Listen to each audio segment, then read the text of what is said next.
গতরাত থেকেই গুঞ্জন শোনা যাচ্ছিল যে ইসরায়েল ও আমেরিকার যৌথ বিমান হামলায় নিহত হয়েছেন ইরানের সাবেক প্রেসিডেন্ট মোহাম্মদ নেচার।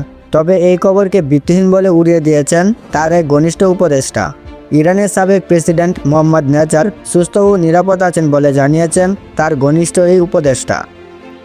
ইরান জুড়ে যুক্তরাষ্ট্র ও ইসরায়েলি বাহিনীর সাম্প্রতিক হামলার পর তার মৃত্যুর খবর ছড়িয়ে পড়লে রোববার তিনি এ তথ্য নিশ্চিত করেছেন।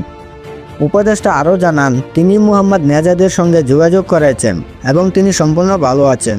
পরিচয় গোপন রাখার শর্তে তিনি বলেন, আমি তার সঙ্গে যোগাযোগ করেছি, তিনি একদম সুস্থ আছেন। মোহাম্মদ নেজাদের এই উপদেষ্টা আরও জানান, শনিবার তার নিরাপত্তার কাছে ব্যবহৃত একটি ভবনে হামলা চালানো হয়। এতেই ইরানের বিশেষ বাহিনী ইসলামিক রেভলিউশনারি গার্ড কোর্সের 3 সদস্য নিহত হয়েছে। তারা সাবেক প্রেসিডেন্টের দেহরক্ষী হিসেবে নিয়োজিত ছিলেন। তবে মোহাম্মদ নেজাদের নিজস্ব বাসভবনটি এই ভবন থেকে মাত্র 100 মিটার দূরে হলেও সেটি হামলার লক্ষ্যবস্তু ছিল না এবং ভবনটি অক্ষত রয়েছে। এর আগে বিভিন্ন আন্তর্জাতিক সংবাদ মাধ্যমে গুঞ্জন ছড়িয়ে পড়ে যে ইসরায়েল ও যুক্তরাষ্ট্রের বিমান হামলায় মোহাম্মদ নেজাদ নিহত হয়েছেন।